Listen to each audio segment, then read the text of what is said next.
Climate change is a topic we've been hearing a lot about and will hear a lot more about in the Obama administration. Climate change has taken on a life of its own and has gone way beyond the debate about whether it's actually occurring or not.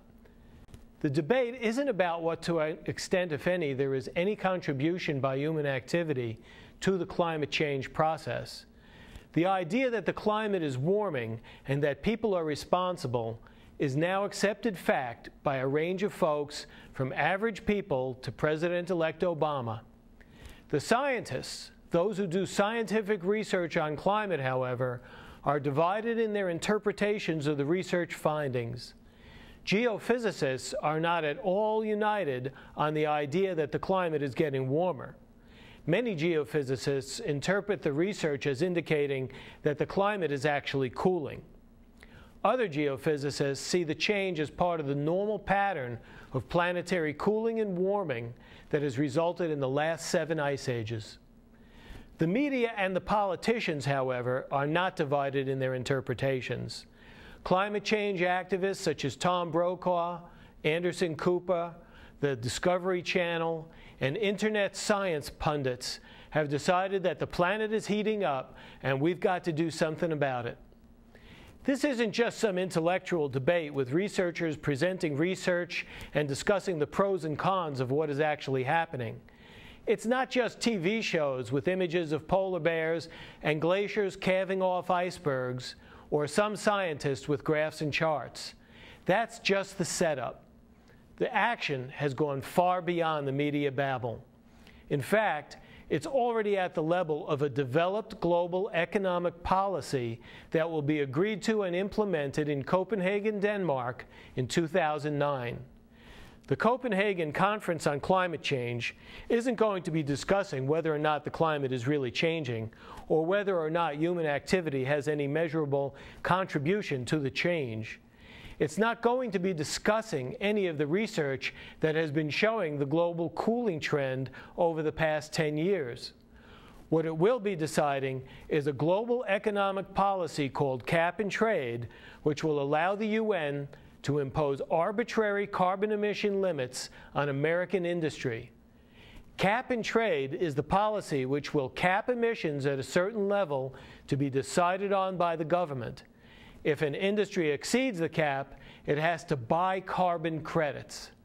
Carbon credits are purchased on the open market from those who have a surplus of credits.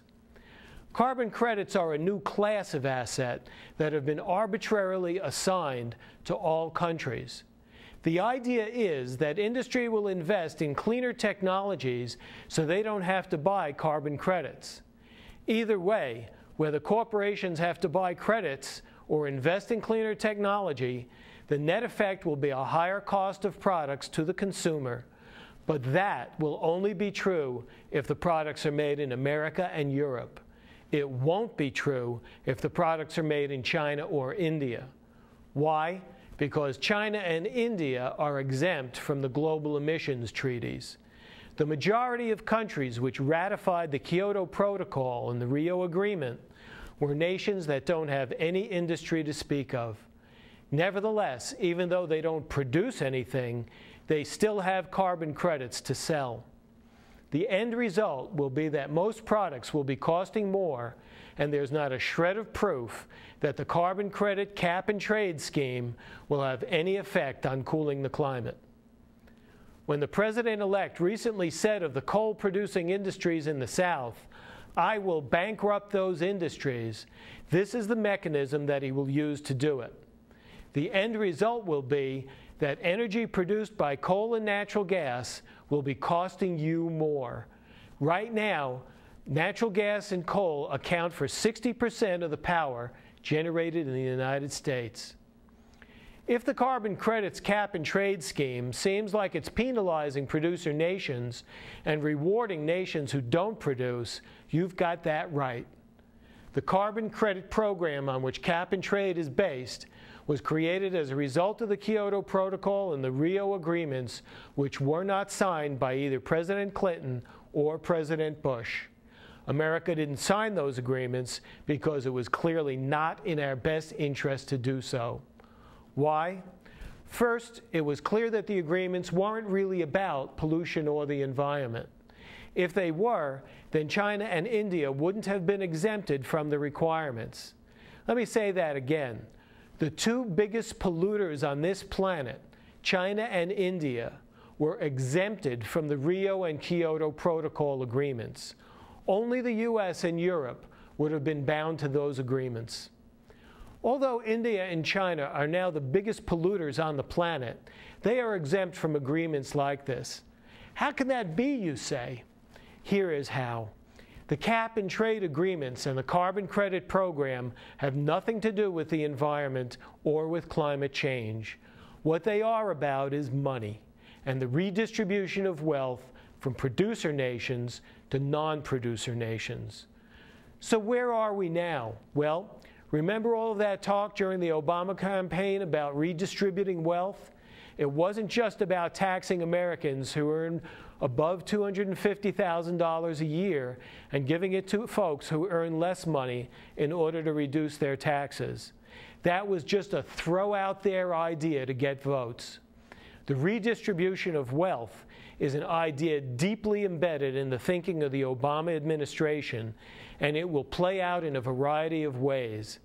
What you will see is the redistribution of wealth on a global scale. And guess who is going to be paying for it? You, the American worker and producer. You're going to be paying higher taxes, more industry will leave the US and move to China and India, and the ultimate result will be a normalization of the recession lifestyle we're now entering into. Think about it as you watch the Taku Glacier footage next. The Taku Glacier is an advancing glacier. Haven't heard about advancing glaciers? Well, it's not PC to talk about them. Think about it. Hello, I'm Howard Schechter, and we're in southeastern Alaska, standing in front of the Taku Glacier. The Taku Glacier is actually about 2 miles that way and about 1,800 feet tall. It stands that tall all the way back to its source, 21 miles in the Taku ice field. There are about a dozen glaciers in between here and Juneau, Alaska, which is the state capital. The glacier is an advancing glacier, which means it's growing at its source. The snow keeps falling, it keeps causing the glacier to move forward. The rate of melting at the front of the glacier is less than the rate of accumulation. So unlike most of the glaciers you heard about all around the world on all the climate change stories, there are glaciers that are advancing. Yesterday we were in Glacier Bay, Alaska, and we saw the Johns Hopkins Glacier. The Johns Hopkins Glacier, likewise, is an advancing glacier. There are many other glaciers around here. Some are advancing, some are retreating, and it's just the way nature seems to work. For some reason, though, you never seem to hear about the advancing glaciers lately. If you take a look at the glacier, you'll see a lot of deep blue, and the reason for that is the water in the ice gets so compressed that it actually changes quite a bit and doesn't reflect light the same way that regular ice does. In fact, it's so dense, it doesn't even let white light in all of its magnitude of colors come out. This ice appears to be blue because only the lower end of the spectrum, the blue end, will reflect from this ice. We're in bear country here, and we're standing around where there may be several watching us, we don't know, but it's so beautiful here that we thought we'd have to stop and take a look at this glacier and just let you know that there are advancing glaciers in this world. Think about it.